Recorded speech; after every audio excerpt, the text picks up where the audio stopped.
levante a voz. Aldo Ramos, e agora com as dicas do mercado do mundo financeiro. Bom dia. Bom dia, Itajaí, bom dia, Tino, bom dia, ouvintes da Rádio Andaiá.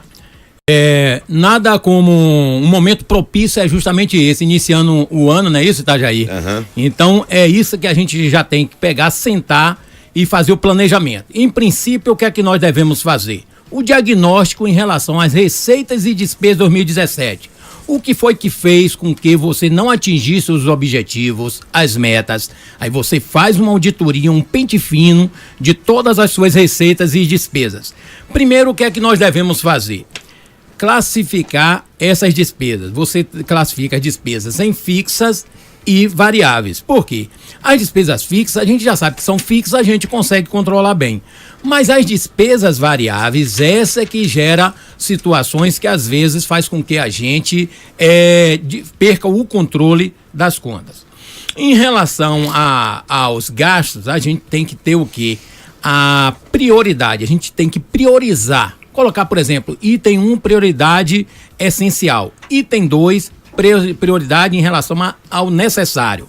E o 3, o supérfluo. Por quê? No momento que você tiver que ajustar o orçamento, você vai dar uma revisada, primeiro tentar excluir o supérfluo, depois alterar alguma coisa em relação ao necessário, e o essencial já está dizendo que o essencial não tem como você cortar. Então o essencial está mais ligado ao quê? A moradia, a comida, a saúde.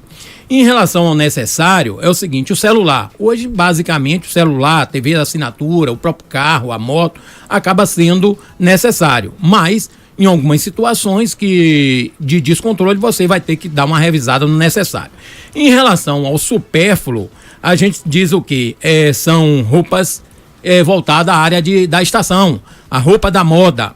Então, tem algumas situações, se você realmente tem um padrão que consegue manter esse supérfluo de você estar comprando roupa, itens de supermercados que não são necessários, como vinhos, uísque, essa coisa toda, jantares. Então, essas são situações de prioridades de gasto supérfluo. Então, você tem que estar atento a essa questão.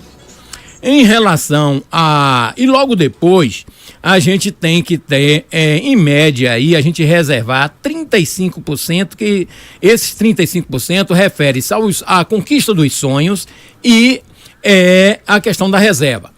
Em relação, Itajaí, a gente sempre fala o seguinte, em relação aos sonhos, a gente tem que classificar os sonhos de curto, médio e longo prazo. Então, na questão do sonho de curto prazo, todo mundo precisa no final do ano, a exemplo de Tino aí, que falou agora aqui pra gente, que adora as férias, curtir, viajar. Então, 5% de que você reserva do seu salário, você consegue fazer uma viagem, inclusive pegar o voo. É mais vantagem você comprar a viagem pagando antes do que fazer a viagem para pagar depois. É isso. Então, a viagem, por exemplo, é uma dica em relação a 5%. Eu, por exemplo, fiz um cálculo. Um casal que ganha R$1.500, um salário mínimo e pouco, dá R$3.000. Você economizando 5% dá R$150 por mês. Vezes 12 dá 1.800. E os gastos ao longo do ano, você consegue ter pontuação suficiente para comprar uma passagem aérea. E a passagem aérea totalmente gratuita. Então eu, por exemplo, minha filha agora, eu comprei uma passagem para o Espírito Santo e de volta com a metade dos pontos. Ou seja, você consegue comprar uma passagem aérea apenas com seus gastos normais. Então, até quem ganha... Gastos com cartão de crédito. Gastos com cartão de crédito e com empresas que têm um convênio, por exemplo, Multiplus. Você quer comprar uma TV, quer comprar ou então você vai na empresa aqui, que já tem essa parceria com um ponto de fidelidade, qualquer produto eletroeletrônico que você compre, você... acaba acumulando pontos e isso vai gerar passagem aérea. Então, a gente conhece muita gente aqui em Santo Antônio de Jesus que praticamente viaja, vai para o exterior. Você vê 50 mil pontos, você vai para os Estados Unidos, em algumas situações de promoção, você vai para os Estados Unidos e retorna. Já que você falou aí no exterior, Estados Unidos, etc., eu quero sugerir para você aqui, numa dessas suas participações, você trazer para a gente a cultura dos cupons. Muito comum nos Estados Unidos, tem gente que faz verdadeiros estoques, mini supermercados dentro de casa, só comprando com cupons, economizando de 50% a 80% nas suas compras de supermercado. As pessoas acreditam nas promoções e as promoções, com isso, elas têm que ser verdadeiras.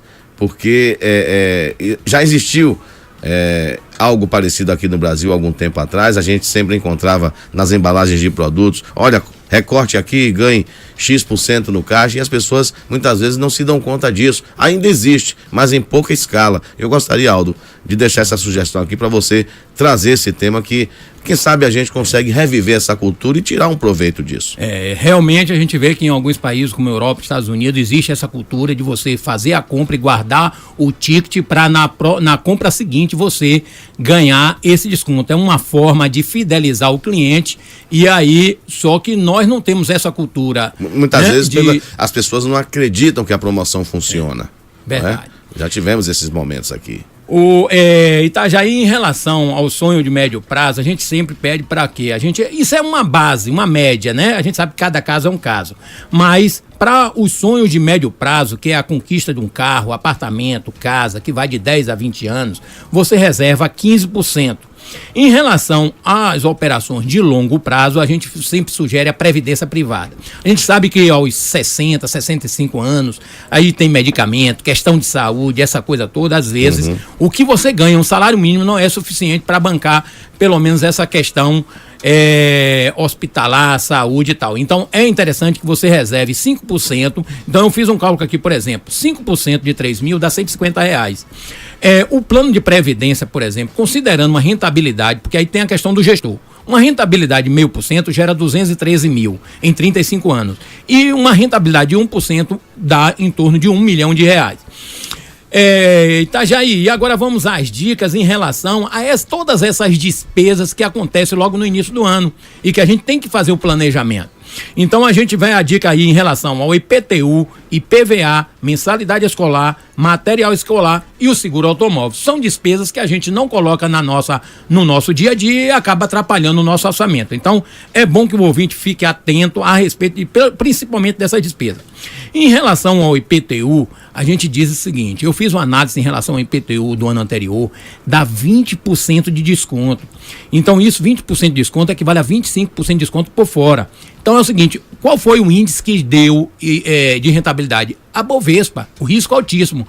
Então você, ao pagar o IPTU, a sugestão é o seguinte: tire a sua aplicação, faça o investimento e pague o IPTU à vista, porque você vai ter um índice de tipo da Bovespa, sem risco.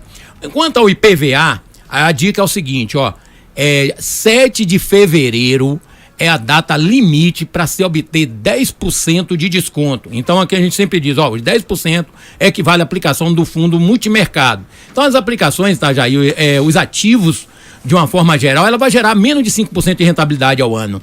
Então, se você paga o seu IPVA, você vai ter uma rentabilidade em torno de 10%. Mais de 10% um pouco. Por quê? Né? A gente sempre diz, se você quer correr risco, você vai aplicar no multimercado. Muito bem. Em relação só ao material escolar e à mensalidade escolar, a dica é o seguinte, faça as pesquisas, negocie, porque 10% de desconto é interessante realmente que você pague todo o custo da mensalidade de uma vez só, porque nenhuma aplicação vai gerar 10%, principalmente de renda fixa, ativos de renda fixa. Muito bem, obrigado a você, Aldo. Mais dicas aqui no mundo financeiro para você que quer saber como andam as suas finanças e como fazê-las andarem bem. Semana que vem tem mais. Levante a voz.